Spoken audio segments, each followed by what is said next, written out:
मैं उन सभी लोगों का स्वागत करना चाहता हूं जो अब हमारे साथ टेलीविजन के माध्यम से जुड़े हैं। अब आज मैं चाहता हूं कि आप मेरे साथ बाइबल में इब्रानियों की पुस्तक के दूसरे अध्याय को खोलें। इब्रानियों की पुस्तक का दूसरा अध्याय और हम पहले पद से शुरू करेंगे। इस कारण हमें उन बातों पर और भी मन लगाकर ध्यान देना चाहिए जो हमने सुनी है। ऐसा न हो कि हम उन्हें बहा दें। अब ग्रीक भाषा में यह बहुत बहुत मजबूत भाषा है। दूसरे शब्दों में वह पुराने नियम की बात कर रहा है। पुराने नियम का अध्ययन करना और उसे पढ़ना बहुत महत्वपूर्ण है। उस पर ध्यान दो, उसका अध्ययन करो। ऐसा न हो कि जो बातें वहां सिखाई गई हैं उन्हें तुम बहा दो या भूल जाओ। शास्त्र कहता है, और हर एक अपराध और हर एक अवज्ञा का उचित दंड मिला। तो यदि हम उद्धार की ऐसी बड़ी बात की उपेक्षा करें तो कैसे बच सकेंगे? यहाँ वह उद्धार मुक्ति की बात कर रहे हैं जो यीशु मसीह के द्वारा प्राप्त होती है। कैसे यीशु मसीह स्वर्ग से नीचे आए, जैसा कि हमने अभी अभी सुना, और उन्हें स्वर्गदूतों से कुछ ही कम बनाया गया। अब निश्चित रूप से मसीह तो स्वर्ग और ब्रह्मांड की सारी रचना में सभी स्वर्गदूतों, प्रधानताओं और शक्तियों से कहीं ऊंचे हैं। लेकिन जब वे पृथ्वी पर आए तो उन्हें स्वर्गदूतों से नीचा बनाया गया ताकि वे अपने आप को हमारे साथ एक कर सकें। और जब आप यीशु मसीह को अपने उद्धारकर्ता के रूप में ग्रहण करते हैं तो आपको स्वर्गदूतों से ऊंचा बना दिया जाता है। आप प्रभु यीशु मसीह के साथ उत्तराधिकारी बना दिए जाते हैं। और जब तक आप स्वर्ग नहीं पहुंचते, आप कभी पूरी तरह नहीं समझ सकते कि मसीह को ग्रहण करना क्या होता है और पूरा उद्धार वास्तव में क्या है। लेकिन जब मैं इस पीढ़ी के भविष्य को देखता हूं तो वह कोई सुंदर चित्र नहीं है। वास्तव में आज जो बहुत से वक्तव्य दिए जा रहे हैं वे निराशाजनक हैं, लगभग निराशा और हताशा से भरे हुए। कुछ समय पहले मुझे एक पत्र मिला और उसने लिखा, बिली, उसने कहा, मैं तुम्हारे उपदेशों को सुनता हूं। और उसने कहा, जानते हो, उसने कहा, तुम बहुत निराश करने वाले हो, कुछ आशा दो। हमें थोड़ी सी आशा तो खैर। मैं कुछ यिर्मयाह जैसा हूं। मेरी पत्नी मुझे कभी कभी यिर्मयाह कहती है, क्योंकि जानते हो, यिर्मयाह ने 40 वर्षों तक अपने देश का पतन होते देखा। उसने अपने देश को कब्जे में जाते देखा। उसने यरूशलेम नगर को नष्ट होते देखा। उसने वह सब कुछ स्वयं जीकर देखा और उसे रोने वाला भविष्यवक्ता कहा जाता है। और जब मैं आज अमेरिका को देखता हूं और मैं आज रात संसार को देखता हूं तो मैं ईमानदारी से कहता हूं, मैं इस पर रोता हूं। मैं अपनी आत्मा में, अपने दिल में रोता हूं और मैं पुकारता हूं और मैं कहता हूं, हे परमेश्वर, हम कैसे बच पाएंगे? और यह अब बहुत तेजी से हमारी ओर बढ़ रहा है। घटनाएं बहुत तेज गति से आगे बढ़ रही हैं और हम देखते हैं कि संसार भर में बहुत सारी पुरानी परंपराएं और वे बातें जिन पर लोग विश्वास करते थे वे ढह रही हैं, डगमगा रही हैं। और हम अपने आप से पूछते हैं, क्या कोई आशा बची है? लंदन के एक संपादकीय में हाल ही में लिखा गया, पश्चिमी सभ्यता आत्महत्या कर रही है। इस देश के एक बहुत प्रमुख धार्मिक नेता हाल ही में एशिया गए। वापस लौटकर उन्होंने कहा, मेरे विचार बदल गए हैं। मैं आशावादी होकर गया था, अब मैं निराशावादी हूं। मुझे नहीं लगता कि यह दुनिया ज्यादा देर टिकेगी।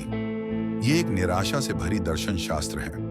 बर्ट्रैंड रसेल ने अपनी मृत्यु से पहले कहा था, हम जिस सर्वोत्तम चीज की आशा कर सकते हैं वह है एक अडिग निराशा।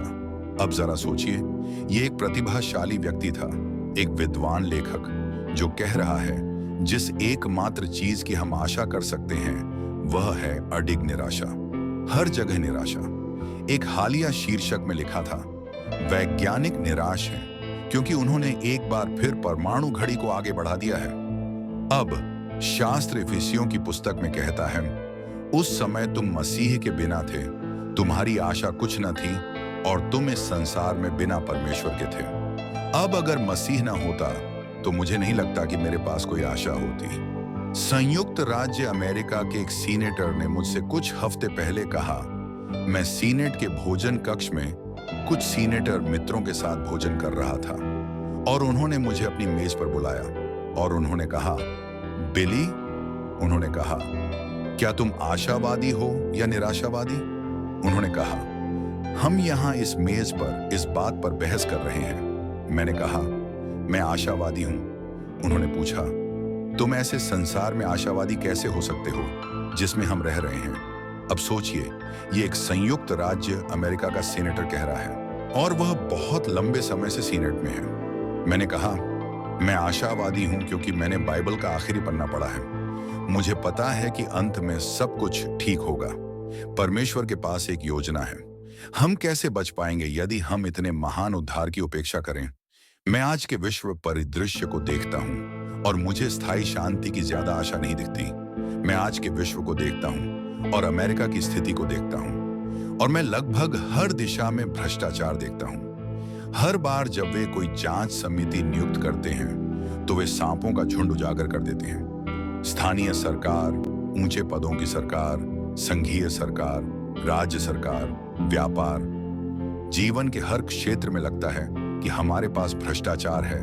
हम शॉर्टकट लेते हैं, धोखा देते हैं और झूठ बोलते हैं। अब इसका यह मतलब नहीं है कि हम किसी भी अन्य पीढ़ी से ज्यादा बुरे हैं, क्योंकि हर पीढ़ी ऐसा करती आई है। सबने पाप किया है, हम सब पापी हैं। मनुष्य का हृदय अत्यंत कपटी होता है और अत्यंत दुष्ट। कौन उसे समझ सकता है? यह सदा से सत्य रहा है।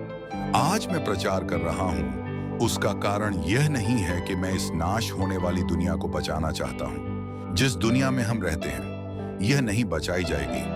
आप देखिए, हमने अपनी सभ्यता को एक फटी हुई नींव पर बनाया है। पाप की फटी नींव, मानव अधर्म की नींव, और इसे संयुक्त राष्ट्र की किसी भी कार्रवाई द्वारा नहीं बचाया जा सकेगा। हमें बताया गया है कि हमें विश्व शांति के लिए हर संभव प्रयास करना चाहिए। हमें यह भी कहा गया है कि जीवन में जो सबसे उत्तम गुण हैं, चाहे वे पूरब में हों या पश्चिम में, उन्हें बनाए रखने के लिए हर संभव कोशिश करनी चाहिए। हमें जीवन को जितना संभव हो सके शांतिपूर्ण बनाने के लिए कहा गया है। धन्य हैं वे जो मेल कराते हैं, लेकिन अंत में हम पूरी तरह सफल नहीं हो पाएंगे। हम एक पीढ़ी के लिए कुछ हद तक सफल हो सकते हैं। हम यहाँ थोड़ा सा सुधार कर सकते हैं, वहां थोड़ा सा सुधार कर सकते हैं और वहां भी थोड़ा, लेकिन अंततः हम एक ऐसे विश्व न्याय की ओर बढ़ रहे हैं जहां क्लेश होगा, एक मसीह विरोधी एंटी क्राइस्ट होगा और न्याय होगा। लेकिन उस सब के अंत में जब मनुष्य हर मगिदोन अर्मगेडोन में खड़ा होगा और मानव जाति स्वयं को नष्ट करने के कगार पर होगी, तब प्रभु यीशु मसीह फिर से वापस आएंगे। अब लोग इन सब के बारे में क्या कर रहे हैं? जब वे अखबार की सुर्खियां पढ़ते हैं और अपने टेलीविजन स्क्रीन पर देखते हैं, मैं आपको बताता हूं कि वे क्या कर रहे हैं। वे बचने की कोशिश कर रहे हैं। लोग कैसे बचते हैं? उनमें से कुछ तो बस सपने देखने लगते हैं, ऐसा दिखाते हैं जैसे कुछ होने ही नहीं जा रहा, या वे बुरे विचारों में खो जाते हैं जैसे नूह के दिनों में हुआ था। आप देखिए, शैतान स्वयं को ज्योतिर्मय दूत के रूप में प्रकट करता है और कहता है, बाहर जाओ, जीवन का आनंद लो, मजे करो और सब कुछ भूल जाओ। यह है भोग विलास का पलायन, वासना, इच्छाओं और लालसाओं में भाग जाना। एक व्यक्ति ने लिखा और कहा, मैं अपनी समस्याओं को शराब में डुबो दूंगा, और करोड़ों लोग ठीक यही कर रहे हैं। एक व्यवसायी ने कहा, मैं सप्ताहांत में बाहर जा रहा हूं अपनी सचिव के साथ मजा करने के लिए। दुनिया इतनी खराब हो चुकी है, मैं अब जितना मजा ले सकता हूं ले लूंगा। हर दो में से एक विवाह टूट रहा है, पत्नी बदलाव, और जो कुछ भी आज हो रहा है, आज जो कुछ हो रहा है वो अविश्वसनीय है। कब तक परमेश्वर इसे चलते रहने देगा? हम कैसे बच पाएंगे यदि हम इतने महान उद्धार की उपेक्षा करें? बाइबल आनंद की छल कपट के प्रति चेतावनी देती है। मामला बहुत गंभीर है। जॉन स्टाइनबेक ने एक बार एडलाई स्टीवेंसन को एक पत्र लिखा था, और उस पत्र का एक हिस्सा यह था, उन्होंने कहा, अगर मैं किसी राष्ट्र को नष्ट करना चाहता तो मैं उसे बहुत अधिक दे देता और उसे घुटनों पर ला देता, दुखी, लालची और बीमार बना देता। और उन्होंने कहा, अमेरिका आज वहीं पर है। याकूब ने 5वें अध्याय में एक बार कहा, तुम्हारा सोना और चांदी झंग लगे हुए हैं और उनका झंग तुम्हारे विरुद्ध गवाही देगा और वह आग की तरह तुम्हारे मांस को खा जाएगा। तुमने पिछले दिनों के लिए धन इकट्ठा किया है, लेकिन तुम उसे खर्च नहीं कर पाओगे। यदि कोई मनुष्य सारी दुनिया प्राप्त कर ले परंतु अपना प्राण खो दे तो उसे क्या लाभ होगा? और तुम में से बहुत से लोग बस इसी दुनिया में एक छोटा सा कोना पाने के लिए अपने आप को घिसपिट रहे हो और अपनी आत्मा खो रहे हो। हम कैसे बच पाएंगे यदि हम इतने महान उद्धार की उपेक्षा करें?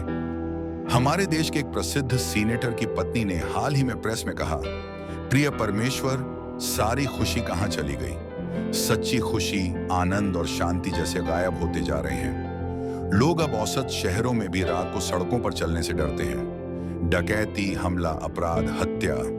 हम कैसे बच पाएंगे? अंतिम पलायन निश्चित रूप से आत्महत्या है। और हमारे देश के एक महान धर्मशास्त्री, जो हमारे सबसे प्रतिष्ठित धर्मशास्त्र कॉलेजों में से एक के अध्यक्ष रह चुके थे, उन्होंने और उनकी पत्नी ने आत्महत्या समझौता किया और लगभग 3 सप्ताह पहले उन्होंने आत्महत्या कर ली और लोग आत्महत्या कर रहे हैं। लेकिन क्या आप जानते हैं आमोस ने क्या कहा? आमोस ने 9वें अध्याय में कहा, चाहे वे अधोलोक में गहरे उतरें, वहां से मेरा हाथ उन्हें पकड़ लेगा। चाहे वे स्वर्ग पर चढ़ें, मैं उन्हें वहां से भी नीचे ले आऊंगा। 19 वर्ष से कम उम्र वालों में आत्महत्याओं की संख्या पिछले 2 वर्षों में दोगुनी हो गई है। ये जो भीड़ यहां बैठी है, यदि आप 19 वर्ष से कम हैं, तो अमेरिका में पिछले वर्ष आत्महत्या की दर दोगुनी हो गई। और फिर एक और तरह का पलायन है, खासकर आज विश्वविद्यालय परिसर में, यह है कट्टरपंथिता का पलायन। एक कट्टरपंथी कारण से जुड़े, आइए सरकार को उखाड़ फेंकें। और मुझे हाल ही में टेलीविजन पर 1960 के दशक के उन लड़कों में से एक को सुना जो कैलिफोर्निया विश्वविद्यालय से था और वह अल्जीरिया या कहीं भाग गया था और वे उसका साक्षात्कार ले रहे थे। उसने अपना बाल काट लिया था, दाढ़ी भी हटा दी थी। मैं उसे पहचान नहीं सका। मैं उसे नाम से जानता था। उसके 3 बच्चे थे। उसने कहा, नहीं।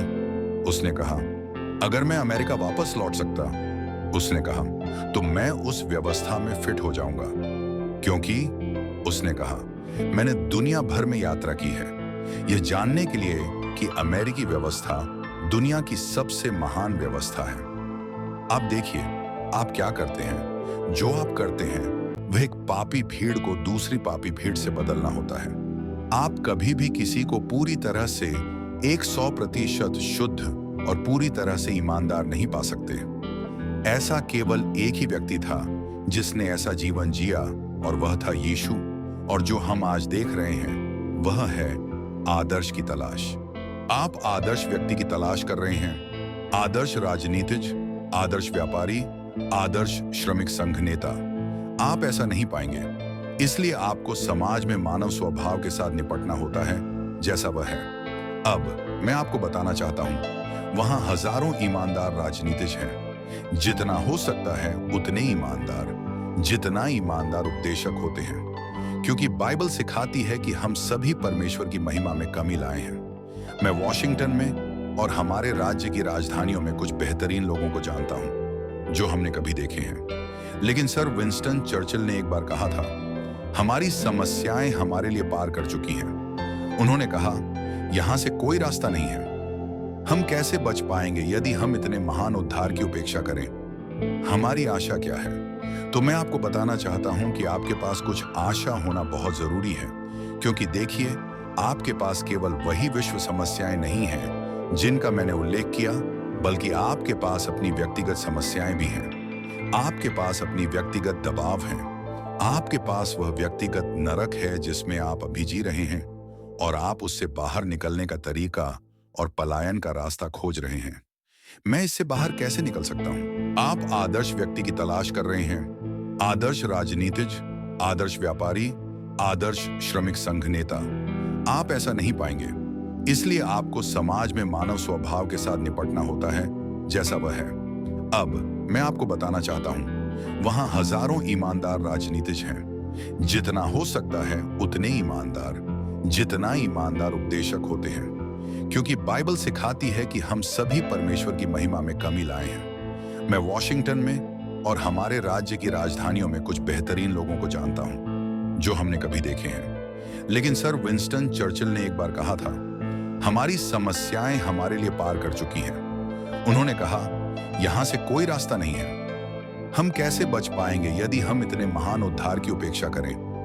हमारी आशा क्या है? तो मैं आपको बताना चाहता हूं कि आपके पास कुछ आशा होना बहुत जरूरी है, क्योंकि देखिए, आपके पास केवल वही विश्व समस्याएं नहीं हैं जिनका मैंने उल्लेख किया, बल्कि आपके पास अपनी व्यक्तिगत समस्याएं भी हैं। आपके पास अपनी व्यक्तिगत दबाव हैं। आपके पास वह व्यक्तिगत नरक है जिसमें आप अभी जी रहे हैं, और आप उससे बाहर निकलने का तरीका और पलायन का रास्ता खोज रहे हैं। मैं इससे बाहर कैसे निकल सकता हूं? हाल ही में रीडर्स डाइजेस्ट ने एक उदाहरण दिया था। खुश रहने के लिए एक व्यक्ति को किसी से प्रेम करना चाहिए, कुछ करने के लिए चाहिए और कुछ आशा करनी चाहिए। आपकी आशा क्या है? आप अपनी आशा किस में रखते हैं? क्या सरकार में? क्या शिक्षा प्रणाली में? आपकी आशा क्या है? तो मैं आपको बताता हूं कि मेरी आशा कहां है। मेरी आशा किसी संगठन में नहीं है। मेरी आशा किसी योजना में नहीं है। मेरी आशा किसी संधि में नहीं है। मेरी आशा एक आदमी, एक व्यक्ति में है जो पिता के दाहिने हाथ पर बैठा है, प्रभु यीशु मसीह। और बाइबल कहती है कि परमेश्वर ने उसे स्वर्ग और पृथ्वी पर सारी सत्ता दी है, और मेरी आशा पूरी तरह से, पूर्ण रूप से उसी में केंद्रित है। और मैं आपको बताना चाहता हूं कि मैं अपनी जिंदगी में एक विफल व्यक्ति रहा हूं। मैं एक पापी रहा हूं। मैंने प्रभु के नियमों को तोड़ा है। मुझे न्याय की आवश्यकता है। मुझे नरक की सजा मिलनी चाहिए थी, लेकिन वह आया और मेरे लिए उस क्रॉस पर मरा। मैं कितना बोझ उठा रहा हूं। शायद आप विश्वविद्यालय में असफल हो रहे हैं। शायद यह एक टूटा हुआ प्रेम संबंध है। यह कुछ और भी हो सकता है। आपके माता पिता से दबाव, जो भी हो सकता है।